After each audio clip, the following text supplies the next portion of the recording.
So this was passed to me. Oh yeah. Thank you very much.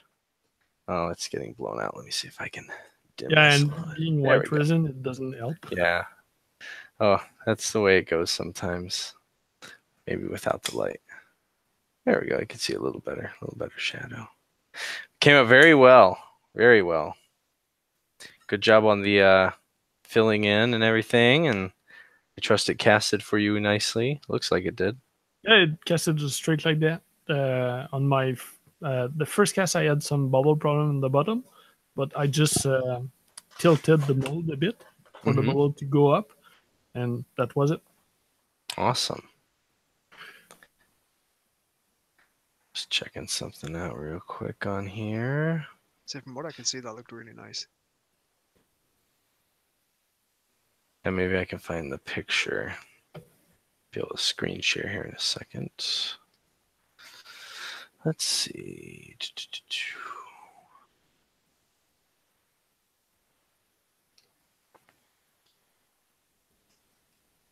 Where did that go?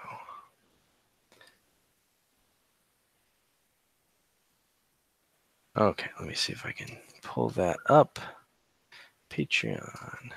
Yeah, it was very nice. It was actually, the funny thing was that I saw this. I saw Kathy, yes. James Popple's wife. Yeah, she was just standing there with it. And I was like, wait a minute, I know that. And that was hers, though. And then Paul ended up bringing one around for me later. Yep, he had. I had a couple sent down. Well, thank you. I really appreciate it. It was very exciting to see that in person. Let's see. Thanks for all the tips and the videos. No problem. I'm trying to find your post. I can't remember if it was on a. I'm sure I have a picture I can put in the comments. Just easier for everybody. Oh, I gotta turn this thing on so that we will have other people join us. So here, stuffed unicorn. I almost did everything right, but I ended up forgetting something. That's probably the better one.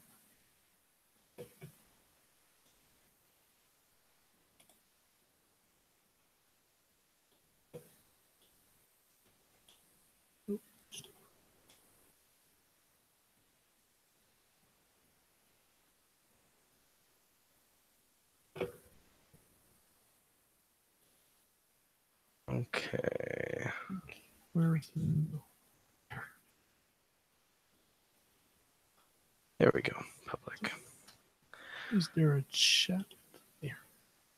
I posted the link in the chat. Okay, let me pull that up. If you can screen share or something like that. I should be able to. I think you can as well, but there we go. Okay, let me pop it to mine and then screen share. Yeah, it's really nice. There we go. Make it big real quick. Oh, if it'll let me. Sometimes Chrome doesn't like my stylus. Okay, well, you can see it still. So, but yeah, turned out very, very nicely. Super cute. I've had really great comments about it. A lot of people are asking for a copy of it. Awesome. More than I can produce in a timely manner. That's the way it goes sometimes. So yeah, so we can talk about whatever, but I was definitely planning on talking about AdeptiCon. That's what I want to hear about. All right. Well, I wanted to share a funny little story with you real quick that I completely didn't realize. I've listened to. Oh, hey, Miko. Did you get an invite? You should have gotten an invite, but let me try again. Sorry, let me invite Miko real quick. Have to find. Anyways, I have listened to Geeks of the North off and on for a while, and I was just looking through my podcasts, and I saw your name and Paul's name. I was like, wait a second. And I actually realized it before AdeptiCon. I told this story to Paul, but I was like, that's Antoine. Anyways, I thought that was pretty funny. You probably said pass either in one of the group or when we tagged you for when you ran the last Kickstarter.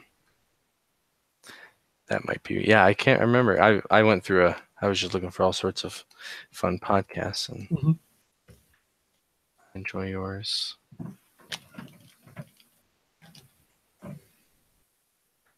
Okay. Hope I'm using the right email for you, Miko. I feel like you told me to use a different one last time, and I think I might be using the wrong one. Let's see. Let me try this one. I'm sending it to your other one real quick.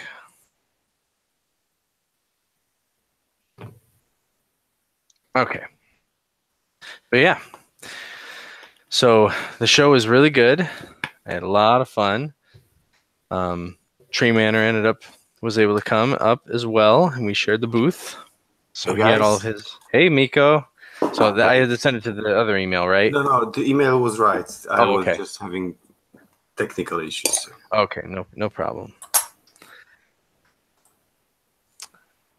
So, but yeah, the show was really good. It was a really good experience. I have actually exhibited there before, but with another company, with MegaCon, and I've done lots of other shows, PAX East and Gen Con, worked for several different companies at Gen Con, but it was always, other people, so I didn't have the full responsibility and the full weight of making sure the booth was did really well and everything went according to plan. So it was it was funny how much of a learning experience it ended up feeling like at the end of it all, even though I thought I'd be super prepared for it all, but it went well. Sold lots of miniatures. I had my stuff, my Little Adventures of Little Life in Cronin Heroes miniatures there, and then I was able to get the set of goblins in time for the show, thanks to Fortress Figures. Oh, nice. Begin mines tomorrow. Oh, sweet. Awesome. Yes, I saw that. Paul got you a set.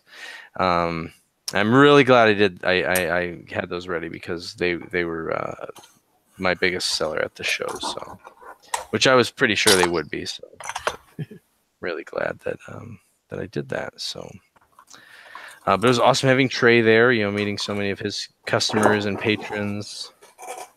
And of course, Trey and I are really good friends, so it was awesome to spend the whole weekend with him and talking about miniatures, talking about business, seeing all the other cool people there that do their thing. So, but yeah, as I was saying to Andrew before we all popped on, I completely forgot to make any videos about it. But to be fair, so the reason for that, there was a couple of reasons. One, I had a little bit of a technical issue with my my iPad, and I had to leave the phone at the booth the whole time, so it could be the internet connection for the Square software. We didn't feel comfortable leaving taking charge cards and stuff without the instant verification. So I had to leave it there, so I wasn't able to film anybody at my sculpting classes or take any pictures. And then I really didn't walk around the show at all. I was pretty much at the booth unless I was teaching a class. So, but I did take lots of pictures afterwards, and I plan on putting those all up on Facebook and whatnot. So I figured this could kind of be the debrief, talk about how cool AdeptiCon is show. So how come you didn't? What'd you say, Antoine? When you were not at the booth, did you share the booth space? Well, as you were sharing with Trey, when you had classes, Trey was manning the booth and correct exchanged. Yep, he was there almost the whole time. So when I was in class, he was there. When I was back, he was there.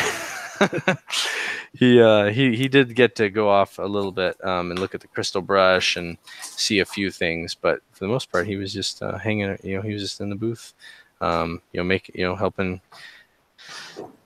me sell stuff and making sure that people knew he was there, and so he could sell his stuff. This was a really interesting thing for me. So many people there. There's a lot of people in the business who have day jobs and do this as a part-time thing, but there's also a good amount that this is their full-time job, and that's what it is for Trey. It's his full-time job. So, as much as he would like to have seen a lot of stuff, I think there was a big pull, rightly so, to stay there and make sure he was selling his stuff. So, which is totally makes sense. Mm-hmm. But it's not my main things, and I do have a day job, so. And I'm a big miniature fanboy, so it was very easy for me to want to go off when I took my little hour and a half break on Saturday to actually go see stuff. I was pretty excited. So,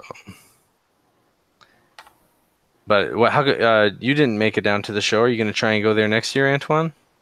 Yeah, I'm thinking about it. It's hard with the kids. Yes. Our schedule is not adapted for my wife to pick them up and drop them at school, but I'll try to manage it. I did Gen Con because it's in summer, but anything during the school is hard. Yes, I understand. I'm trying to get more of those little stuffies like the unicorn, and maybe I have a friend who had a booth for 40K stuff, and probably take a foot square on the corner of his table for more unicorns. Cool. So before I continue blabbering on about AdeptiCon, what's everybody working on? I see Kettle's joined us as well. Welcome. Hello. Yes. Yeah, so I'm doing, if you can hear me. Yep. Some more linemen. Oak linemen. Awesome. Yeah, but last month I went to a sculpting workshop by Patrick Mayhem. Oh, really? Yeah. I don't know how you pronounce his name, if it's just Mason or if it's Masson or... Yeah. He was at AdeptiCon, but I didn't run into him, otherwise I would have asked. Yeah. But no, it's really good. He was down, he's on holiday in Australia and New Zealand. So he's doing some courses. That's outstanding. Yeah. That's really fun. And there's a lot about what it's called? Anatomy. And he builds everything up by the muscle groups. Mm-hmm. And he took us through building a 50 mil guy. Yeah. Okay, wow. Really good. Very cool.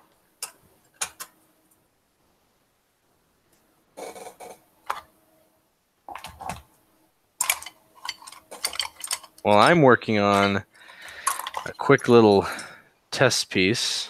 I got some bees putty, triple firm. This was donated to me by Stephen Martin, Patreon, and I'm really liking this stuff. He's been working on some really cool pirate skeletons with this stuff. I think it's actually one of his best figures.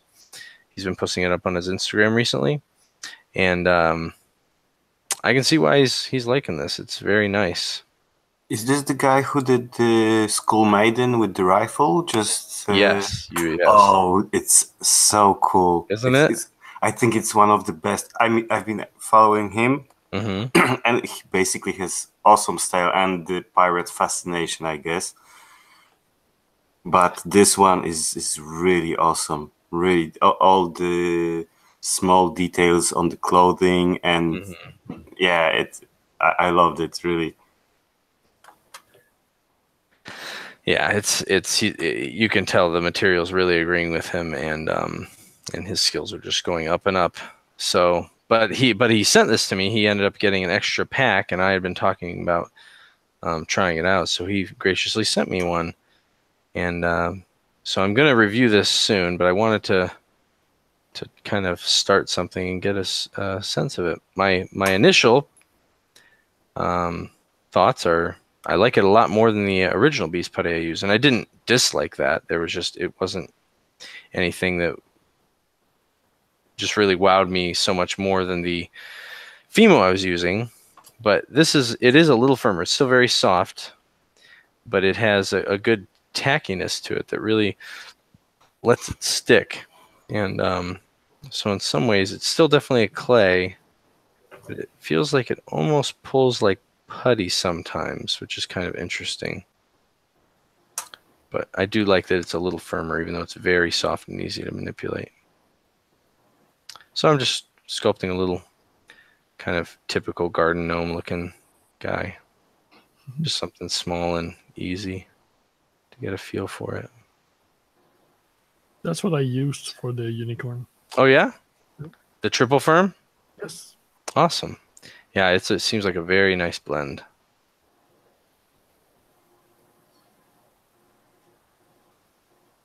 Cool. Yeah. What are you working on, Andrew? Just the same sniper that I go back to. Gotcha. It's your digital putty catcher when you have something you just need to noodle on. Yeah, I'm waiting for comebacks for other stuff. Mm-hmm. So in the meantime, I've got nothing else in the wings. So yeah, back to this woman again. Did you get my email? I did. I didn't. I'm fairly new to all of this, so I didn't really know who Studio Heraldes. Oh, you didn't. No, because I got an email from my friend that just said, guess who's painting? Yeah, it's a big deal, dude. I kind of tried to find out a little bit more. I'm like, oh my god, this guy's really good. Yeah. So yeah, it's not like a personal thing. It's not mine. Obviously, it's Weird's, but it feels nice to be part of that, you know. Mm-hmm. But yeah. So yeah, I mean, I don't think you've ever said this, but Andrew's gotten commissioned by Weird recently to sculpt some miniatures, and they just announced them and put them out. Oh, nice. And one of them was one of them was a character in like a giant. It was a bunny suit, right? Yeah, it was like, essentially it's two twins in the two designs. Because it was for an Easter sale. Oh, the Victorias. Yeah, the Victorias. Yeah. I saw them. Yeah. Excellent, thank you.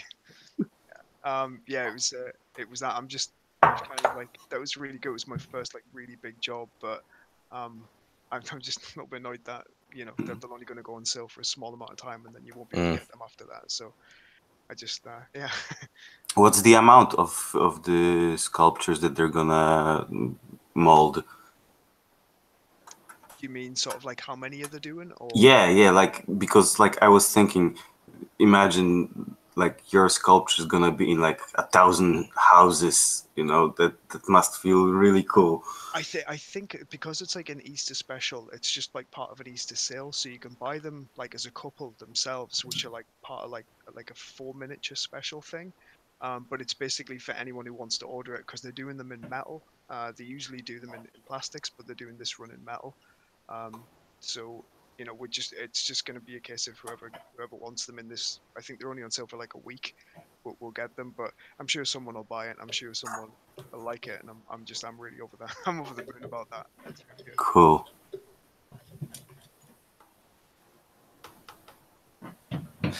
Yeah, but I noticed on my Patreon or on my Instagram that Angel Heraldes was painting it. He had a little video clip up there and everything, so I'm not sure how many. A lot of people know who he is. I know Angel because he painted the very first Mercs miniatures back when it was just me and Keith, making some cool miniatures. There was no game or anything. And he just painted tons of he was pretty much famous for painting the Infinity line, and he's gone on to write some very successful how to paint books, and he's just really great guy, amazing painter.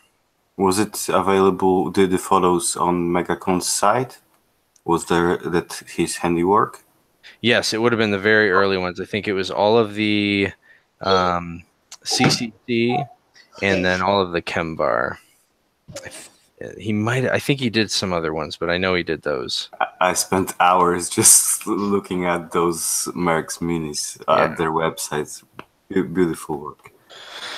Yeah, it was great to have it and to see them in person, because so many times we just see paint jobs on the internet, and they look good and everything, but it's another thing to see amazing paint jobs in person, and it was just mind blowing. So, yeah. What are you working on, Miko? I haven't been sculpting for so long, so I'm just finishing up my zombie apocalypse survivor. Very good.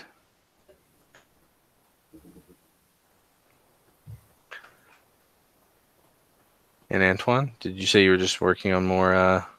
No, more of the- not stuffies for now. I have trouble with anatomy, so that's why I'm sculpting creatures instead. But, Gotcha. I try my end at the old confrontation line. Not confrontation, Chronopia. Oh, even better. I Yeah, love so Chronopia. I love that. I love their dwarves, and some of them they have not from the later books they have not released miniatures for. So I picked one of the concept art that I like the most, and I'm breaking my teeth on it. Very cool. It's far more advanced than the level I am, but at least it's coming along. It's not it's far from perfect, but it's experience. That's what you got to do. Don't know if I have no idea of the quality.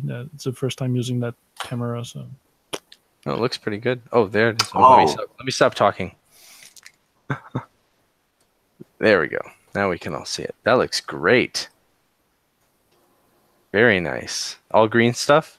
it's a mix of green stuff and beast body. Did you do the chain by hand also? Yes. Oh, I wow, tried that. wow, nice one. Last night or the night before. Nice. It was a nice challenge doing a chain. Yes, change can be very challenging. Well, it takes a special kind of mind to enjoy making a chain, I guess. Not mine. It was fun, and it's pretty small. So for the poking, I used I dropped my airbrush last week, so I just straightened the needle, and I'm using that for the smaller stuff I need to sculpt. So at least it's not totally broken, and I can compensate the loss of the airbrush needle for that. At least it's usable for sculpting now. All right, we have a couple questions in the chat. GeoSam says, what software is it that I see being used for the reference images? Are you talking about Andrew's Digital, or are you talking about something else? I'm not sure what you're referring to. Please, oh. And I can see the chat now. It had scrolled up, so I missed it. Rusted Beetle says, speaking of paint jobs, were you able to spend time looking at the crystal brush entries? I completely missed it. I didn't see a single one.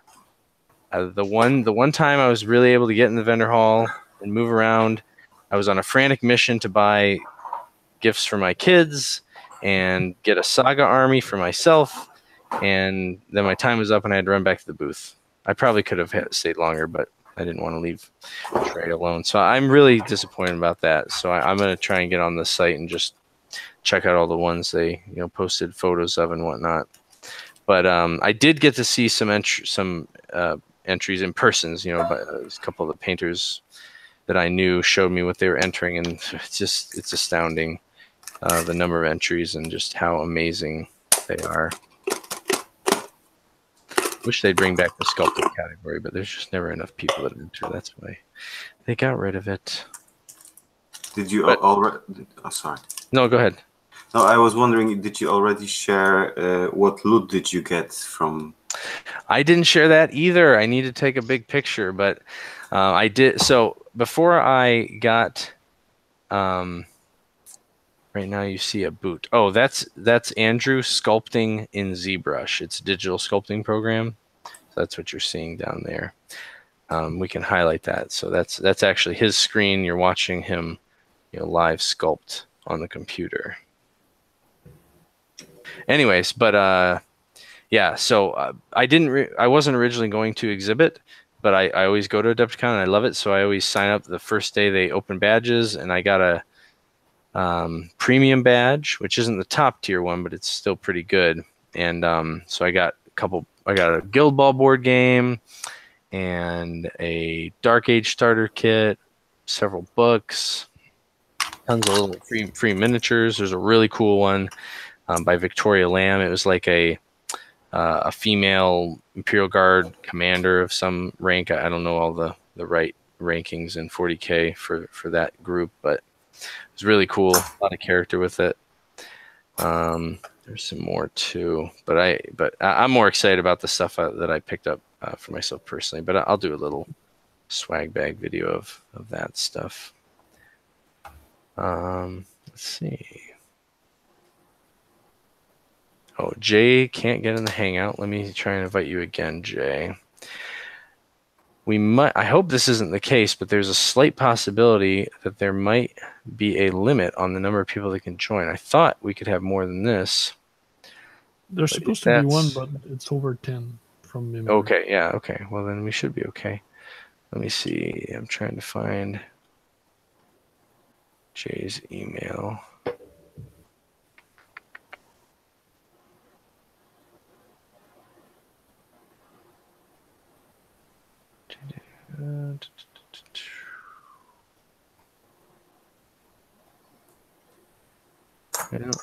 Oh, there he is. Took me a while. I don't know what happened. Yeah, it gets buggy sometimes. Joseph Larson asked what clay I'm using. I'm trying out Bees Putty, triple firm. So I'm liking it a lot so far. I think I've used, I don't know what kind I used. I used another kind of Bees Putty a while ago. I think it was just Bees Putty Firm or maybe Summer Firm. It was pretty good, but it was a little more softer than I'm used to. And I usually use fairly soft putty, but this has a little bit more of a substance to it. I'm enjoying it so far. It's got a nice color too. Almost it's very gray, but it has like just the slightest bit of an olive or green tint to it. You have a green one now too. Oh, do they? Yeah. One of the French sculptors asked him if he could color it. Gauthier Giroux.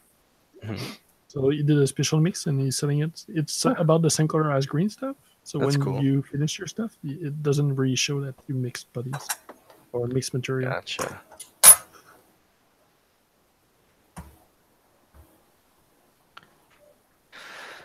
So let's see. I had a couple things I was going to try and just talk about and share about with AdeptiCon, because in case anybody ever wants to try and do this themselves. So, I mentioned earlier, I'm kind of consider myself a veteran exhibitor, but even with that, I kind of felt like a newbie when I was doing it on my own. I don't know if it's just because it wasn't my full-time job to prepare it, it was a side thing, or if it was just because it was such a kind of a smaller endeavor that I'm used to being a part of. But I did some things right, but I did some things wrong. I feel like I didn't do a very good job of presenting my stuff personally. I think I did a good job. So I brought RBJ Games stuff, which they had purchased a really cool suitcase cabinet display case. You just open it up and it's a portable rack for all their blisters, and that was really cool. And it gave so it was easy to set up, and it gave a really nice, impressive set for people to look at. And then I actually made for Trey, I made him a little corrugated display stand printed with his Redbox game logo and texture and everything, so it looked really nice and professional. And then for myself, I just kind of stole a bottom rack from RBJ's thing and then put up a couple little signs with pictures of my stuff. And nobody ever saw it because they were always looking either at Trey's stuff or up at the giant RBJ display. So, but Trey suggested that I just put some single packs out on the table, and as soon as I did that, I started selling some singles and some sets. And I mean, stuff was selling before that, but there were people that already knew I was going to be there with things. So, but the more casual attendees didn't realize it was even there. So that was kind of funny and interesting. I thought I did such a good job, but got to catch those eyes. you do. So next year, if I do it again.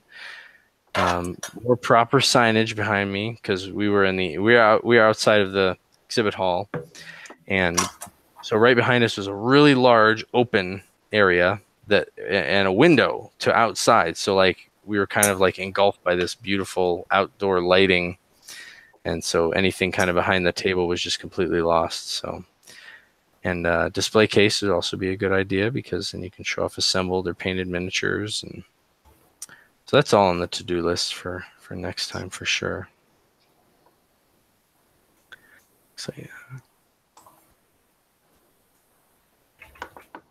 Were you there at the show, Rusted Beetle? You said you felt like going through the case was like going through a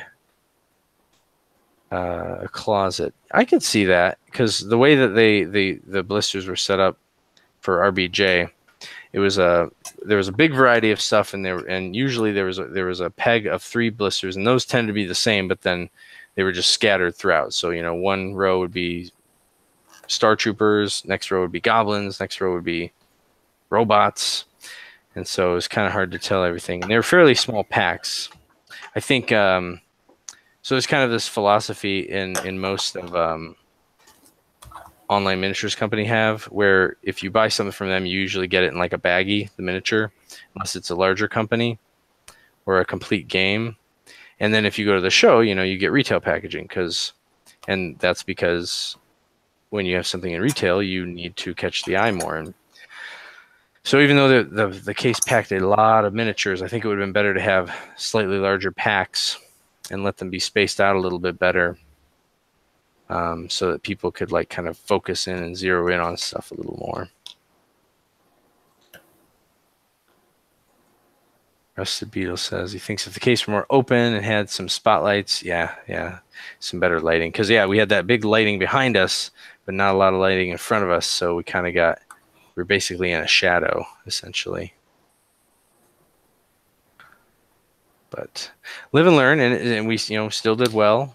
Everybody made money, and got to meet lots of people. So actually, the location, I was a little worried about that being out of the hall and everything, but the location was actually great because everybody who wasn't already registered or was picking up their badge walked past us to get their badge, and then it was a main thoroughfare to the parking lot over by us. So we got a lot of traffic. So it still might be nicer to be in the hall, but I think I would do it in that area again. The only downside is that it's out of the hall, so you don't want to leave too much of your stuff there. Otherwise, everybody's cool. I've never heard of a problem with theft or anything, but you don't want to make it easy for a ne'er-do-well to go rifling through your stuff. Yeah, for the evening, did you have to pack everything? Yeah, we did pretty much. But we took all the product. We didn't mind leaving our stands and some of the random stuff, but we always packed up the product. So, oh yeah, Rusted Beetle says he thinks the hall was better than in the vendor area. It's quieter and wasn't getting bumped every second. Yeah, I felt the same way because AdeptiCon, it's kind of cool in a way. So it basically has one hall in the middle, which is for the vendors, and then it has 2 halls on either side, which are the various tournaments and just different events being played. And when the hall is open, they slide up or over the walls that separate the 3 halls, and so they become one giant mega hall. But then it does get pretty noisy because you hear everybody playing. I heard some vendors saw some dice go sailing past their heads because some guy playing 40K lost or got mad, and he kind of threw them in the air and chucked them. Angry gamer. Surprise. Yeah. And Yeah. So we didn't have to put up with any of that sort of nonsense, but yeah, it was really good to kind of put myself out there again, because last year I went for fun, for the first time in a while, and I just went and played games with people and saw people and everything. But even being there, I went with Sean Sutter last year, and he was just there for fun as well, and it was a good experience. But everybody I bumped into, even the people that weren't exhibiting, it just seemed like everybody had a game or a miniatures line or a project. But that was my first year after being gone from MegaCon. So I mean, I had the show, I had the Mini Sculpting Super Show, which was great to talk about, but I kind of didn't feel like I had a thing, you know, that to talk about that everybody that I was hanging out with had. So it was really cool to be able to, you know, finally make some of my own miniatures again and actually talk about it and say, yeah, I'm doing this.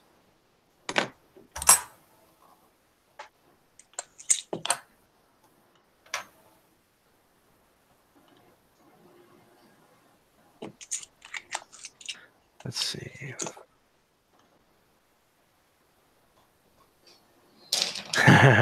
Rusted Beetle said the downside of it helped with airflow to have everything open, but the downside was you kept hearing "for the Emperor." Yeah, it is definitely. I mean, there's all sorts of games there, but it is definitely a 40K show still. That's for sure. So Skarner asks, is this supposed to be Patreon only? No, it is not Patreon only. Anybody can watch when we do these monthly hangouts. What is Patreon only is the fellas on the video with me.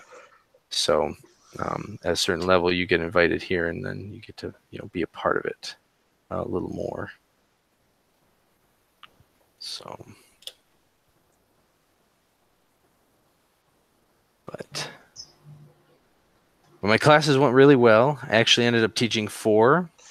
The plan was only to do 3, but when I was filling out the form to enter my, you know, the description and everything, something went wrong, and it like hiccuped and reset the form, so it was blank again. I thought it, you know, didn't submit, so I went ahead and filled it out again and hit submit again.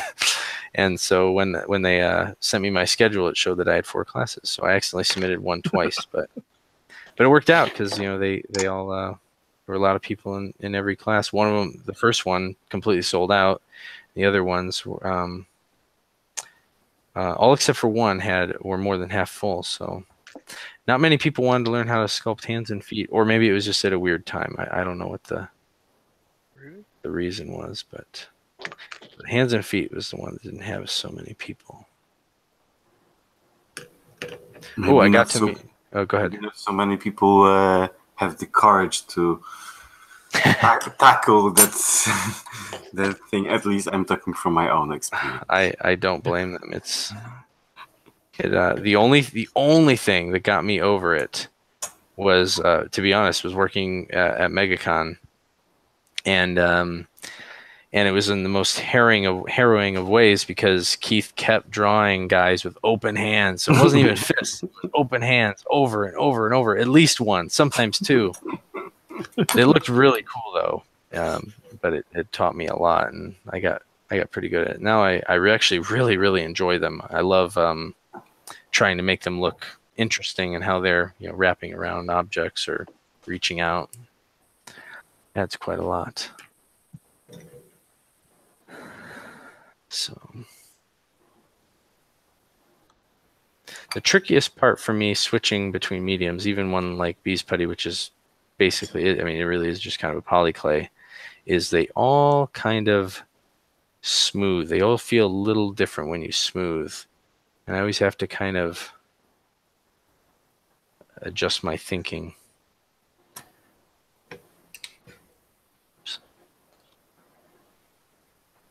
But I'm still liking it. Is that what you're working with right now? Yes, this is the Bees Putty Triple Firm. So I started just to say, I decided to just do like a garden gnome thing because it'd be very simple armature wise. And all this is it's a piece of wire that I folded in half. It probably goes up to about here. And then, if this would focus. And then I covered it with some green stuff and then put on a little bit of Bees Putty, and there we go. It's like the garden gnome is garden gnome. Yeah. Yeah.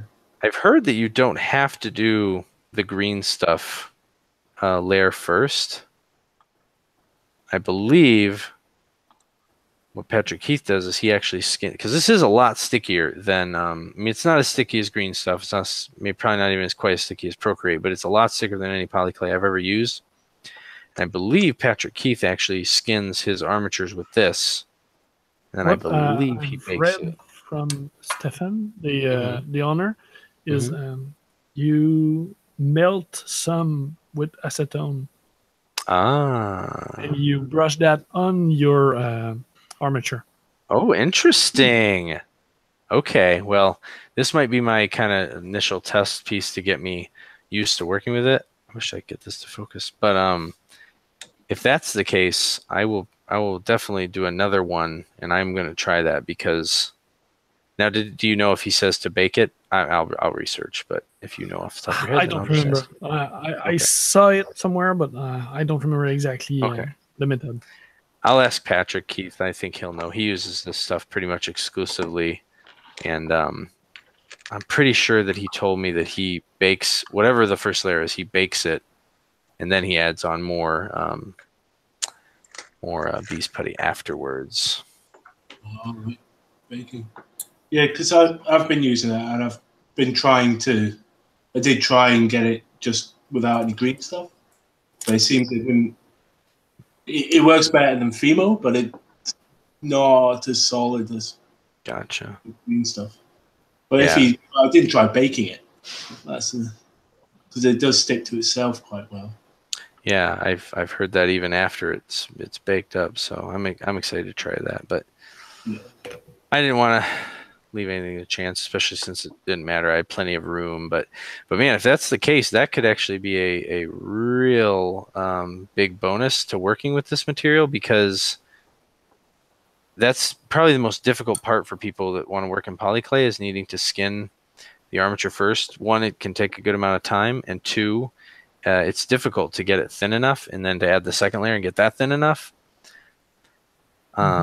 Yeah. If you could just brush it on, I mean, that would be such a thin layer, and then you can immediately start putting the more clay on it after you bake it, or maybe not after you bake it. But that's very cool. I hope that's the case.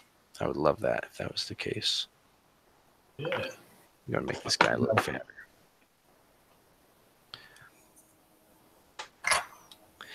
Joseph, is there a reasonable place to buy the stuff here in the States? Oh, yeah, just answer.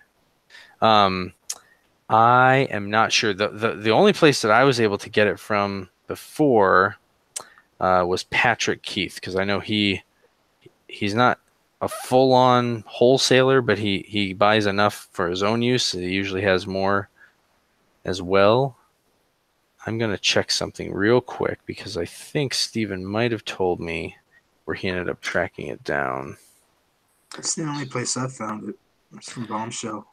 Yeah, I know he had been out for a little while, so I'm hoping he'll get the stock back. So let me see if I can find that.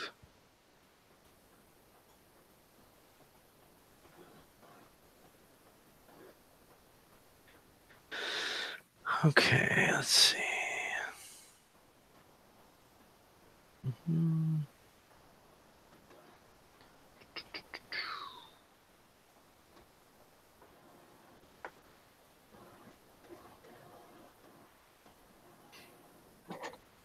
Yeah, I'm not sure. I'll have to ask him again and post that up. But it seems pretty cool. Hopefully they can find a distributor here in the States, because I think a lot of people would like it.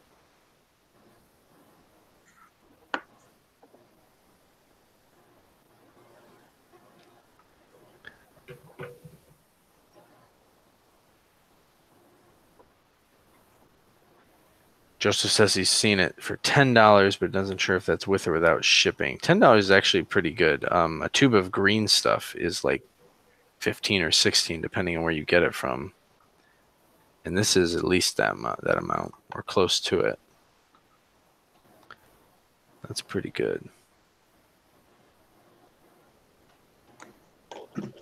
This might be too chubby. Oh well.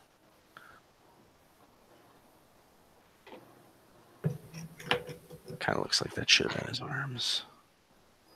Maybe I'll carve them in.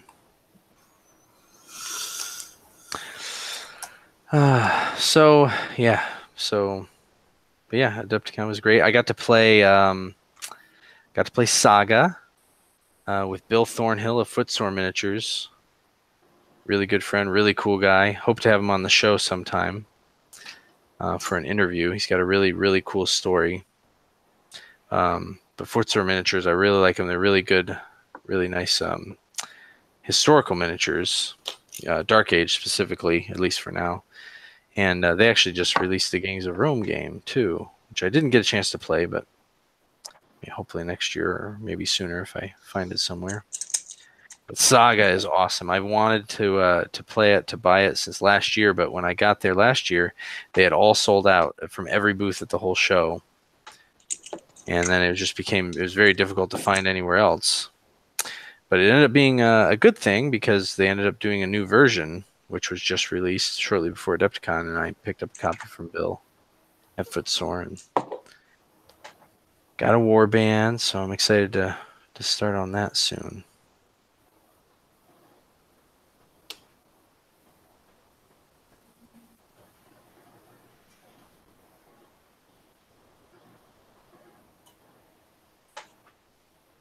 I barely even had time to do any sculpting at the show as well, actually.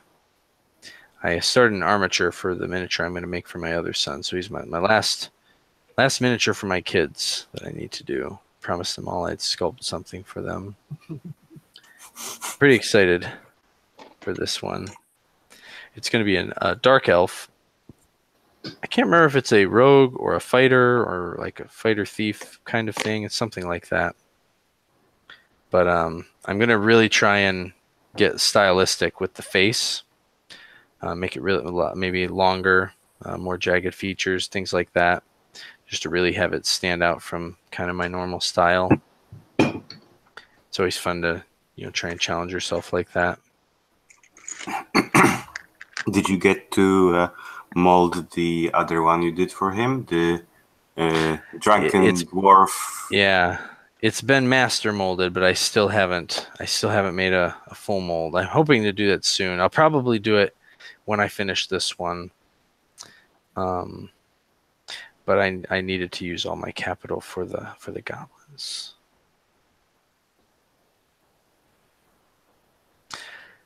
I'm not I want to put it out. I know a lot of people said they liked it and whatnot, but I'm also not sure where it'll fit in the line because I've kind of been doing so much fantasy for a while as far as the Space Dwarf goes. But he has a copy. I ended up having. I bought a few of the original masters that I got for us to paint up. So that's good.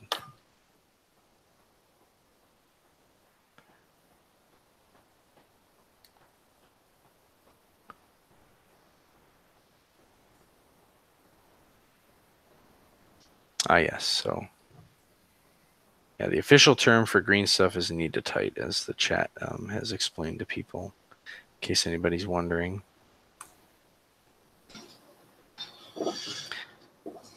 You can actually still, at some hardware stores, I haven't seen it anywhere in the US in a long time, but sometimes you can find it being sold just as a plumber's putty like it originally was in hardware stores.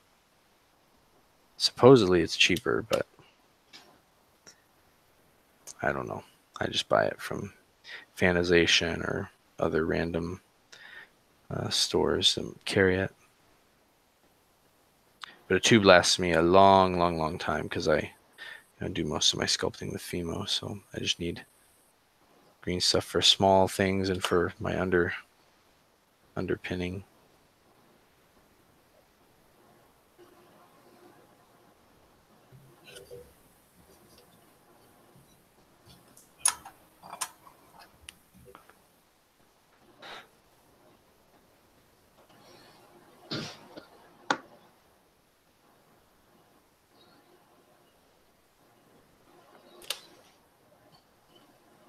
Kind of getting a crossroads on here on this guy where I'm not sure. I just need to make a move to kind of move it along. Otherwise, I just will keep sitting here smoothing. I don't know if you guys ever fall into that trap. It's a lot harder to fall into that trap with putty because there's always a timer. But with Fimo, you can sit here forever. I had to tell myself eventually, it's like, hey man, you're not doing anything. You're moving a lot, but you're not doing anything. Yeah. And so I had to tell myself, make each stroke do something, make it count. And just continually relaxing my mind by smoothing. A big thing for me when I start to get stuck is to just go ahead and tackle the face, because you usually can get that pretty well nailed down without anything else being done if you really want to. It's pretty obvious. You usually know what size it has to be and whatnot, and it'll have a lot of detail and character, and you can start bringing your figure to life. I haven't tried that yet. I always leave the face to last. I don't know why. I do know why. It's because it's harder for me. Yep. That's exactly how it was for me. That's another thing like hands. I used to always put hands and faces off to the very, very, very end. That's exactly what I'm doing. I just looked at my scopes and I realized that's just it. Yeah, mine doesn't have any hands or a face. The face is, if I can, if I try and sculpt the face, it's probably one of the first things I sculpt now. Not always, but it's usually at least sketched in there, if not finalized. It's just, that's something that I started making myself do because I was getting so stuck on just leaving it forever. So yeah, I tend to get to the face to the point where it has eyes, so I see you as looking quite early, and then yes. Yep. That's a really good point too. Yeah, just to get it to the point where you can tell where it's looking, because that can inform the rest of the pose and give a lot of energy. That's a great suggestion. Yeah. It's more that without eyes, it kind of freaks me out a little bit.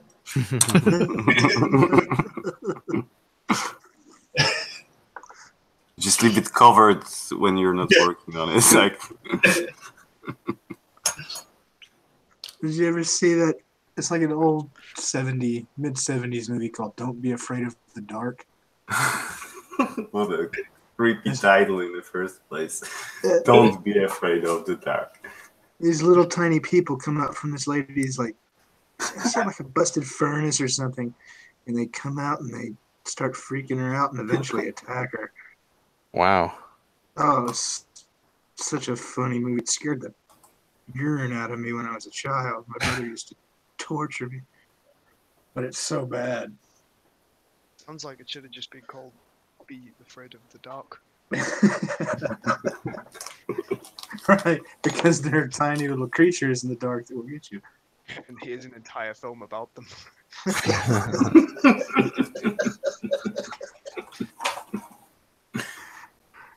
That's good stuff.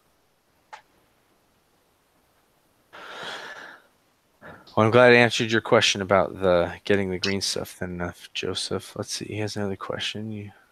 So I saw someone sculpting with a small plastic thing they stuck to the back of their finger. Do you happen to know what those are? He used it like it was my thumb for preparing shapes. So yeah, I think I'm not sure exactly what it is. I believe you can buy these. I think they're like hand palettes. They have like a little ring. It's a plastic thing. I've seen that, but I also think I've seen people make it where they get like just a piece of plastic divider, fix it somehow to their finger. But yeah, it really is just like a little platform. I'll see if I can figure out what that is. I feel like somebody makes that as a product you can buy. But yeah, that would actually be a pretty handy tool because, I mean, you can use your thumb, but as you know, it has a slight curve to it, which isn't that big a deal because the putty's malleable, so you can always adjust the shape. But you usually have a finite working area on your thumb if you're cutting stuff into shape and whatnot. You know, sometimes you need a belt or something that's really long, and you got to do it in pieces or roll it out on the table. So that could be a really handy thing. Plus, then you don't have the material all over your hands as much. Let's see. Rusted Beetle is a question. Do you play games much, or do you sculpt more than you play? Ah, there it is. He also found what it's called. It's called the Lavak Thumb Palette. I probably mispronounced it. Lavaque. That might be how you say it. I don't know. But yeah, I play games, but not nearly as much as I want to. I've been, over the past year, getting back into miniatures games. I've never left it, but I was thinking about it a lot. We were talking about the different types of people that are kind of in this industry or this hobby, and there's gamers, there's collectors, and then there's artists, and there might be more, but those are kind of the three ones that stood out to me. And I'm definitely an artist collector. I've always picked my armies and everything based on their look, and obviously I make miniatures now, and I've always been into I've always liked the games and wanted to play them, but it's always been more important that I paint the stuff and that it looks good. But to be honest, that's kept me from playing a lot of games because I always wanted to have everything finished and right, and that's hard to do. So Miko's been barreling through a lot of his painting backlog, though. I've seen that on his Instagram. Yeah, it's like it's the only thing I can do, like doing something else, like watching a movie or something, like half watching, listening, actually. But I can't play Space Hulk until I paint it, and I wanted to play with my girlfriend so bad, and she's been like all the time, oh, this will last like one turn, and I show her the other painted, well, maybe 2 turns, so she's very cocky about it. So are you gonna let her play the Gene Stealers, or is she want to yeah she's gonna play the Gene Stealers because I don't want to disencourage her. Oh, that's very smart. That's very smart. I can take a beating with a smile. She's not that good at it. So and she's better at cooperative games, so I guess that and this one she has to be the leading force, I guess. Yes. And the timer would totally like put her off. So yeah. And it's an awesome game, so I really want to paint it, but Jesus, I never painted 40K before, and I have just one squad of those what's the Terminators. And it takes me forever to edge it, to paint all the gold and things. And I'm not like precise with it, so I can't imagine how much time it takes for people to paint the whole army. That's kind of what I'm trying to learn, is to do things a little faster and less meticulous. It's very easy to pour yourself into, especially if you're already have an artistic bent. To yourself. But man, I'll tell you what, I mean, so I got to borrow a Saga army to play with. I borrowed a fellow named Ryan, his army, and I thought it was painted well, but I mean, it wasn't like award-winning or anything. But man, when you see that whole force together painted on the table, it looks amazing. And that's what I'm that's what I'm trying to like get around my head, is that they don't have to be the best paint jobs, but if they're all painted together and you're playing with it, it looks great. And Saga is a Viking themed, yes. Or it sounds. Now, this was hilarious. So Sean Sutter is a great guy, but he's always kind of joking, just a little bit. Sometimes you're not sure if he's being serious or not. And so we both bought Saga, and we got back to the hotel that night, and we're just kind of unwinding. And he opened up the Saga rulebook. So they've changed it now. They've got a cheap, very cheap main rulebook. And then they have army books separate. So, they can do different things. They can do Crusades. They can do the Dark Ages. They can do whatever. Well, he opens this book up and he says, barbarians fighting skeletons. And I thought, okay, yeah, whatever. This is a historical game. You're joking. And I didn't believe him. I said, whatever. He's like, no, I'm serious. I'm looking at it right here. And then I went over there, and there it was, barbarians fighting skeletons with a werewolf on the first page. So that got me very exciting, because I wanted to play Saga because I've always wanted to play historical games, and it's a light historical game, let's be honest. But but I was very excited to see that this game would obviously be having fantasy armies and whatnot eventually, because I have lots of those miniatures, and I've been really wanting a lighter game. You know, Warhammer is great. I love Warhammer, and now it's Age of Sigmar, and that's supposed to be great, but it's all very, very big scale. And you're only supposed to ever use Games Workshop's models. You know, I know you don't have to, but so I was hoping for a really good game system that wasn't those that I could use my old armies with, and I think Saga is going to be that. And it plays well with other stuff. We've been playing. I've played it twice, and we were playing Saga of the Ring. So using War of the Ring armies. So Uruk-hai's as Vikings and Rohan's as Normans, I think. Wow, that's great. So it plays well. That's great to hear. Wow. There were even people who did the custom battle boards. We didn't use those. We just used the regular ones. But with the new format that they're using with the open books for the other team, there's nothing preventing them from going, even with the other histories like Lord of the Ring or other licenses. Wow, I'm very excited about that. Yeah, I absolutely loved the game. I haven't played a miniatures game that good in a long time. I see why it's taken off so well, and I think it's going to explode if they do fantasy, because not that I think history puts people off, but there's fantasy is obviously more popular in general, so I think that's going to bring a lot of people in. Tom. Yes. Right, AdeptiCon, yeah. Yeah. Is there do they do like beginners tables or something where you can kind of learn this? I've never really played any of these games, so I like also. Yes, so Saga specifically, they have a guy. So every game, especially the larger ones like Saga, 40K, they kind of have a room dedicated to their events, and not all of them, but some of them, like Saga, they will have somebody that's just demoing it, showing it off.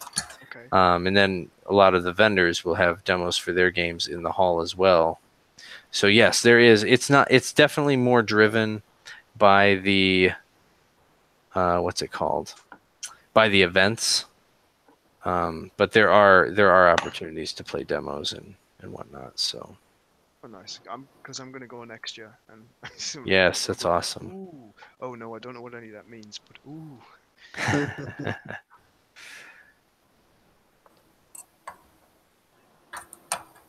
It's a fun time. Oh, Russell Beadle saying tons of open play at Adepticon. Just walk in with a badge, look lost, and you will end up in a game or something. Yeah, there's always I always remember seeing lots of people upstairs, doing pickup games and stuff, and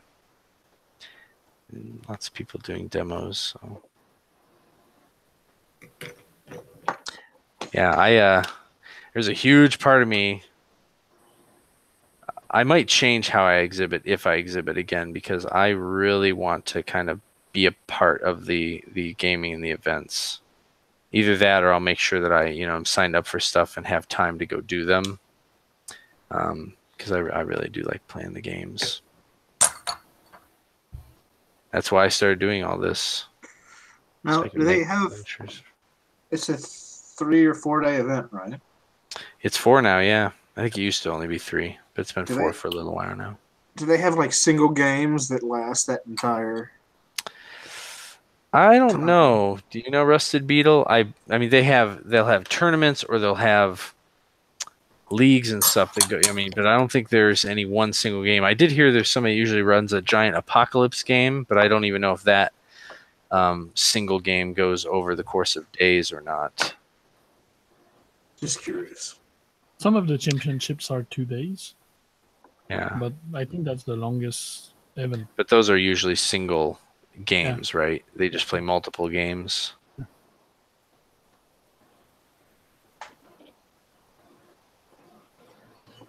You could play the same game the whole weekend with different events, but right. A single event doing the 4 days, I don't think there are.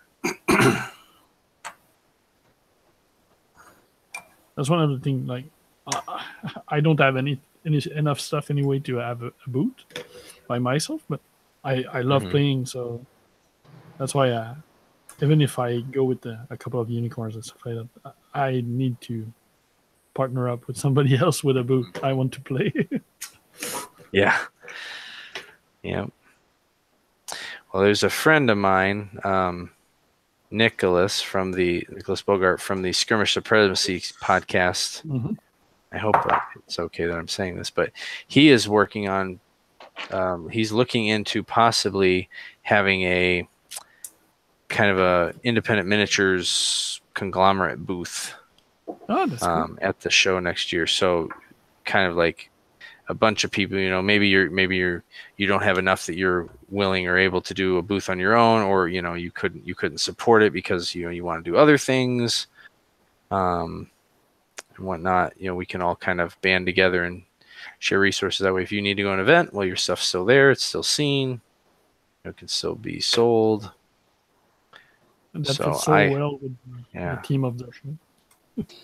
Yeah, it really would. There used to be I can't remember the name. There's like the Board Gamers Association or something like that. They used to do that same thing at Gen Con. And I know it helped a lot of people get their stuff visibility because it's so hard to get into that show.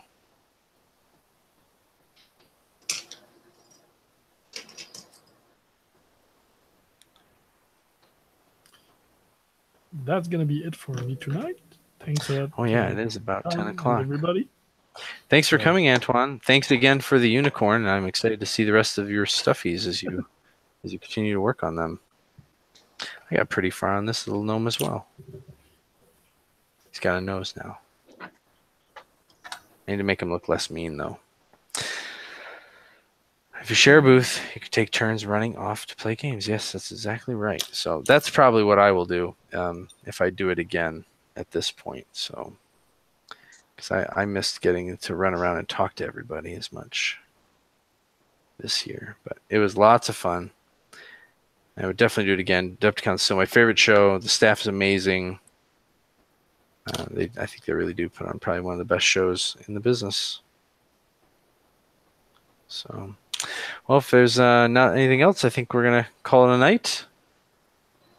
Right. So thank you so much for coming on, everyone. It's a great time, great chat. Look forward to doing it again next month. Cool. All right. Have a good night.